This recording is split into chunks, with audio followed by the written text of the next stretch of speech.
Hey guys, Chief here. This is the 7th and final video in the CIA Manual on Psychological Operations in Guerrilla Warfare audiobook series. In this video I am reading out Chapter 6, the Appendix, the Audience. Oratory is a simultaneous communication par excellence, i.e., the orator and his audience should share the same time and space. Therefore, every speech should be at a different experience at that moment or particular situation, which the audience is experiencing and which influences them. So, the audience must be considered as a state of mind. Happiness, sadness, anger, fear, etc. are states of mind that we must consider to exist in our audience, and it is the atmosphere that affects the target audience. The human being is made up of mind and soul.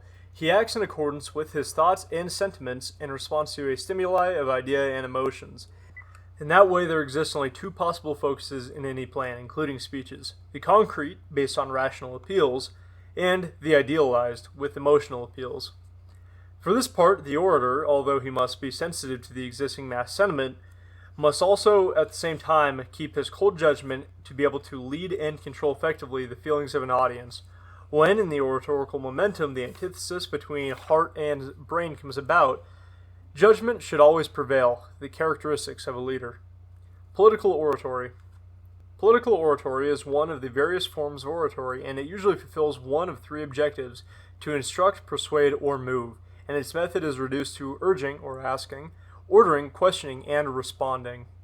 Oratory is a quality so tied to political leadership that it can be said that the history of political orators is the political history of humanity, an affirmation upheld by the names such as Cicero, Demosthenes, Danton, Mirabeau, Robespierre, Clemenceau, Lenin, Trotsky, Mussolini, Hitler, Roosevelt, and etc. Qualities in a speech.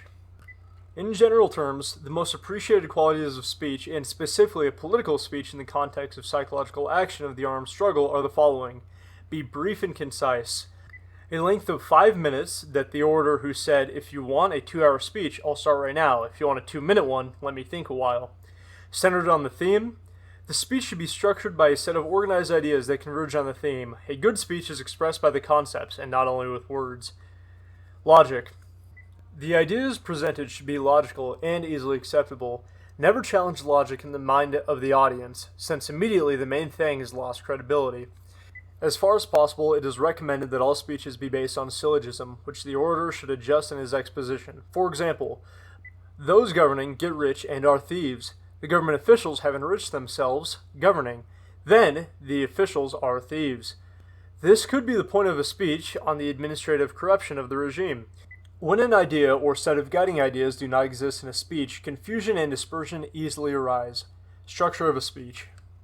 Absolute improvisation does not exist in oratory. All orators have a mental plan that allows them to organize their ideas and concepts rapidly.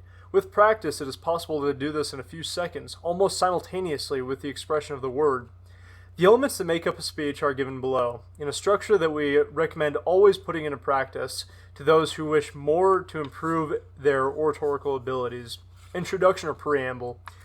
One enters into contact with the public, a personal introduction can be made, or one in the movement to which we belong, the reason for our presence, and etc. In these first seconds, it is important to make an impact, attracting attention and provoking interest among the audience. For that purpose, there are resources such as beginning with a famous phrase or previously prepared slogan, telling a dramatic or humorous story, etc. Purpose or enunciation. The subject to be dealt with explained as a whole or by parts, appraisal or argumentation. Arguments are presented exactly in this order. First, the negative arguments or against the thesis are going to be upheld, and then the positive arguments or favorable ones to be upheld. Our thesis immediately adding proof or facts that sustain such arguments, recapitulation or conclusion. A short summary is made and the conclusions of the speech are spelled out, exhortations, and action by the public is called for, i.e., they are asked in the most energetic manner to do or not to do something. Some literary resources.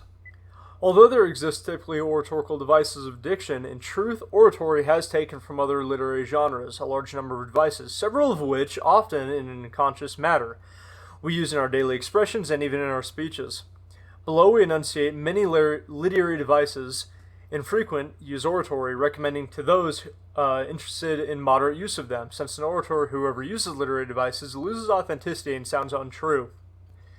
The devices that are used the most in oratory are obtained through the repetition of words and particular periods of the speech, such as anaphora, or the repetition of a word at the beginning of each sentence. For example, freedom for the poor, freedom for the rich, freedom for all. In reiteration, repetition is a complete sentence or slogan insistently through the speech. For example, with God and patriotism we will overcome communism because. Conversion is the repetition at the end of every phrase. For example, Sandismo tries to be about everyone, dominate everyone, command everyone, and as an absolute tyranny, do away with everyone. In the emphasis, repetition is also used at the beginning and at the end of the clause.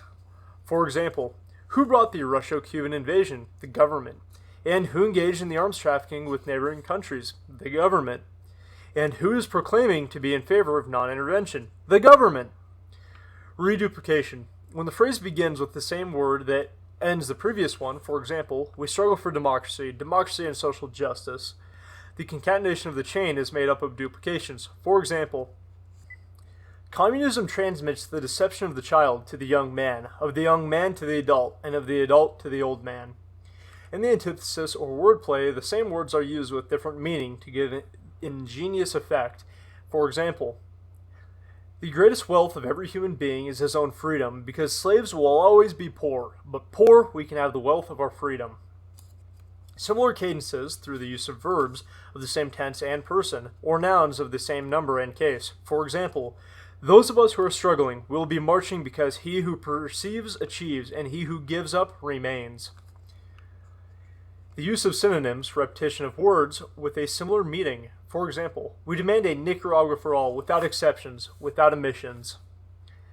Among the figures of speech most used in oratory are comparison or simile, which sets the relationship of similarity between two or more things. For example, because we love Christ, we love his bishops and pastors, and free as a bird. Antithesis, or the counterposition of words, ideas, or phrases of an opposite meaning. For example, they promised freedom and gave slavery, that they would distribute the wealth and that they distributed poverty, that they would bring peace and they have brought about war. Among the illogical phrases are the following: concession, which is a skillful way to concede something to the adversary in order to better emphasize the inappropriate aspects, through the use of expressions such as but, however, although, nevertheless, in spite of the fact, etc. For example, the mayor has been honest, but he is not the one controlling all the money of the nation. It is an effective form of rebuttal when the opinion of the audience is not entirely ours. Permission, in which one apparently accedes from something when reality is rejected. For example, do not protest, but sabotage them. Talk quietly, but tell it to everyone. Prolepsis is an anticipated refutation. For example, some will think that there are only promises. They will say, others said the same thing, but no, we are different. We are Christians. We consider God a witness to our words.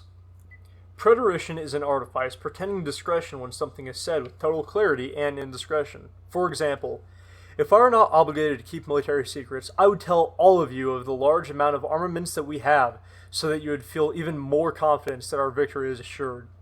Communication is a way to ask and give the answer on the same question. For example, if they show disrespect for the ministers of God, will they respect us, simple citizens? Never. Rhetorical questions are a way in which one shows perplexity or inability to say something, only as an rhetorical recourse. For example, I am only a peasant, and I can tell you little. I know a little, and I will not be able to explain to you all the complicated things of politics. Therefore, I talk to you with my heart, with my simple peasant's heart, as we all are. Light to tease is a form of meaning a lot by saying very little. For example, the 9 commanders have stolen little, just the whole country. Irony consists of getting across exactly the opposite of what one is saying. For example, the divine mobs that threaten and kill, they are indeed Christians. Amplification is presenting an idea from several angles. For example, political votes are the power of the people in a democracy, and economic votes are the power of people in the economy, buying or not buying something. The majority divides what should be produced, for something to be produced or to disappear. That is part of economic democracy. The most usual plaintive figures of speech are deprecation or entreaty to obtain something. For example, Lord, free us from the yoke. Give us freedom. Imprecation or threat, expressing a sentiment and a view of unjust hope. For example, let there be a homeland for all, or let there be a homeland for none. Combination, similar to the previous one, presents a bad wish for the rest. For example, let them drown in the abyss of their own corruption. The apostrophe consists of addressing oneself towards something supernatural or inanimate, as if it were a living being. For example, mountains of Nicaragua, make the seed of freedom grow.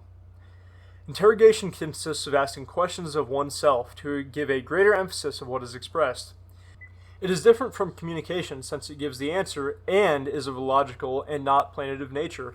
For example, if they have already injured the members of my family, my friends, my peasant brothers, do I have any other path than brandishing a weapon? Reticence consists of leaving a thought incomplete intentionally so that mentally the audience completes it. For example, they promise political pluralism and give totalitarianism. They promise social justice and they have increased poverty. They offered freedom of thought and now they've given censorship. Now what they promise the world are free elections.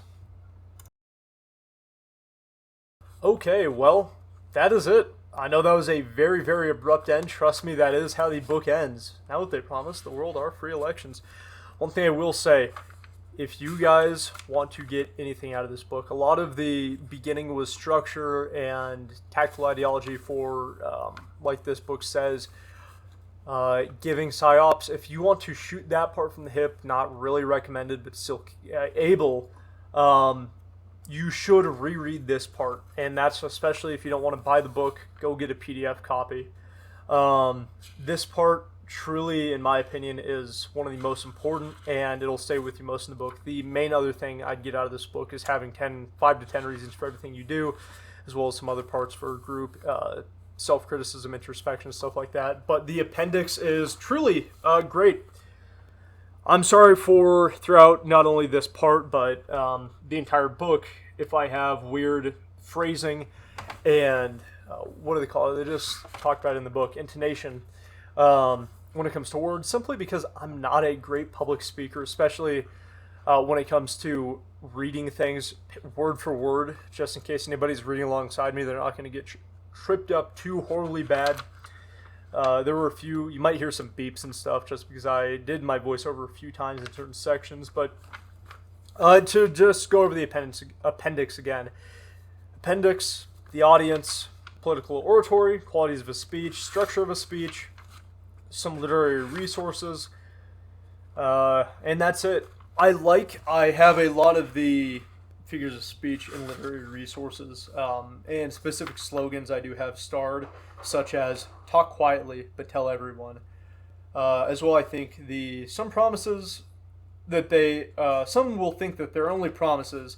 They'll say others have made the same thing, but no, we are different. We are Christians and we consider God a witness to our words. I think that is genuinely powerful and good. As well, if they disrespect the ministers, how will they respect us, citizens? They won't. Yeah, I think this was like a very, very important section to be studied, and you can definitely, I'm doing a video soon, hopefully, on what to put in your Write in the Rain notepad, and I think some of these will be put in there. I do agree a lot when it says that there are only 2 focuses in any plan, including speeches, and I would say even more so speeches. The concrete, which is based on rational appeals, i.e. thinking, and the idealized, which is emotional appeals, i.e. the sentiment. No, I truly do think that's a great thing to talk about. I do agree that political oratory is tied to the political leadership throughout history, such as the great voices, not great as in their character, but how loud they were: Lenin, Trotsky, Mussolini, Hitler, Roosevelt. Some of these names I know: Cicero, I've never heard of Danton, Demosthenes, Mirabeau, Robespierre, or Clemenceau, but I would assume the same. I do much agree. I do agree a lot when it comes to the qualities of speech being brief and concise, as well as keeping a length of 5 minutes. I will note that might have sounded weird when I initially write it out, as it says a length of 5 minutes, line missing in the Spanish text, that the orator who said, if you want a 2-hour speech, I'll start right now. If you want a 2-minute one, let me think a while. I do agree on that. something for you guys to individually look into, because it will really free your mind if you like. What would that be? Metaphysics is the I believe John Doyle, who is a conservative YouTuber, calls it the horseshoe theory of practical intelligence, but as well it's seen within the Dunning-Kruger effect. At the beginning, you know nothing, and you can admit that to yourself, and then you get a certain level of confidence, and you still know very little. And then true expertise happens when you fall back down, and you know that you know nothing, but you're willing to learn, and you're not stuck on top of that hill. I'll probably put a thing up on screen here. But it is very hard to make a clear and concise speech that gets everything captured. As well, when I initially had read this, I'll try to find the part within here. Let's see. Yeah, I don't know exactly where it is. Oh, right here. Absolute improvisation does not exist in oratory. I do agree, because specifically in oratory, you have to have a reason. You can't just ramble. You may be able to tell here compared to my live streams that I ramble a lot in my live streams just to talk and keep people entertained, even though I do try to get genuine message and meaning in there. And I do have subsections where I do make a game plan before I speak, just on the spot. I will give my background for this. I did speech and debate throughout high school as well. I just debated my friends, and I've had a lot of time to think over non-extremist speaking ideology, just learning out myself, my life, my relation to God, and I guess within this sense, any motions or ideas for guerrilla warfare. Sorry if you hear my cat in the background. I'm not re-recording this part here.